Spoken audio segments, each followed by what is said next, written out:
जय गुरु जी, जय गुरु जी संगत जी। गुरु जी के श्री चरणों में कोटि कोटि प्रणाम। संगत जी, मेरा आज का शुक्राना सत्संग है कि गुरु जी ने कैसे मेरी लाइफ के एक बहुत बड़े क्वेश्चन का आंसर दिया है। और क्या है वो सत्संग में सुनाती हूँ आपको, शेयर करती हूँ कि क्या हुआ कि मेरे साथ ऐसा है कि लाइक मेरे जितने भी रिलेशनशिप हैं, मतलब आप चाहे वो मेरे सिबलिंग्स हो, मेरे पेरेंट्स हो, मेरे इन लॉज फैमिली में से कोई हो, मेरे हस्बैंड अंकल हो या बच्चे हों या कोई भी हो, मुझे ऐसा ऐसा मेरे अंदर फील होता है कि they everybody is kind of using me and throwing me, use and throw kind of ऐसा लगता है। चाहे वो कोई भी क्यों ना, एक्स वाई जी सारे ऐसे लगते हैं। I don't know why. तो मुझे ये जान के बड़ी दुख होता था कि ऐसा क्यों है मेरे साथ। जिनको मैं अपना कहूँ तो वो ऐसा क्यों करते हैं मेरे साथ, अजीब सा बिहेव। जब तक मैं उनके साथ होती हूँ तब तक they are kind of like being good with me and then they turn their faces, like ऐसा होता है, नेगेटिव हो जाते हैं। I don't know why.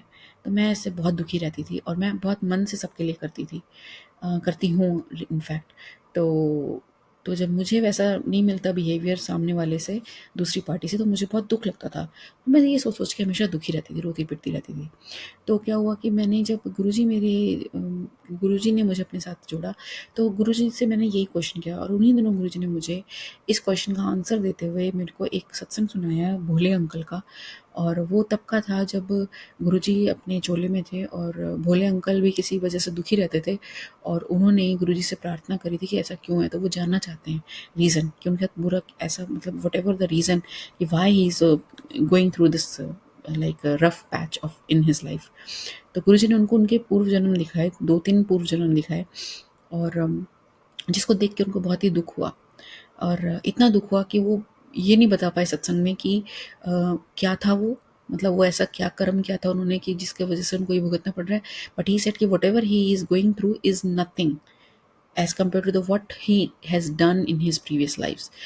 So that means never go for any kind of पूर्व जन्म और PLR ऐसा। ये मैं इसलिए सुना रही हूँ क्योंकि मेरा बीच में ऐसा भी हो गया था, गुरु जी से क्वेश्चन पूछने से पहले, कि मैं PLR करा रही थी क्योंकि आजकल PLR बहुत फेमस है।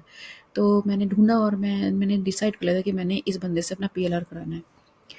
तो मेरे को ये भोले अंकल का सत्संग सुनवाया गुरु जी ने। मतलब इमीडिएटली आप सोचिए कि गुरु जी की टेलीपैथी कितनी स्ट्रांग है। तो शुक्राना है मालिक का कि वो ऐसे से गाइड करते हैं। तो मैंने कहा ठीक है, मेरे को गुरु जी ने मना कर दिया है, मैं नहीं करूँगी। सेकेंडली फिर मेरे पास एक मैसेज आता, मैंने फिर गुरु जी से पूछा, मैंने कहा ठीक है, अगर वो नहीं देते आंसर तो आप मुझे समझाओ कि क्या है।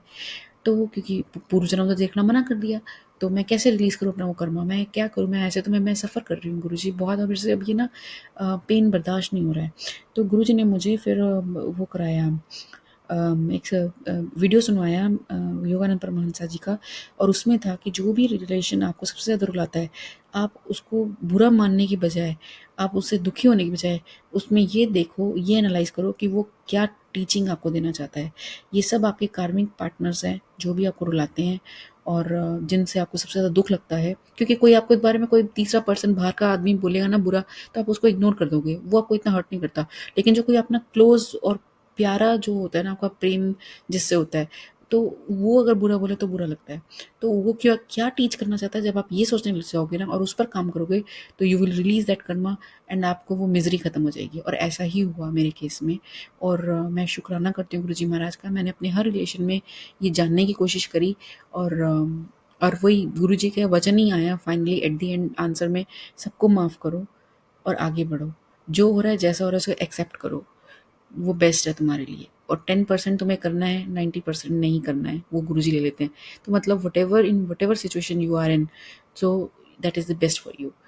But if you want work to release your karma, just analyse.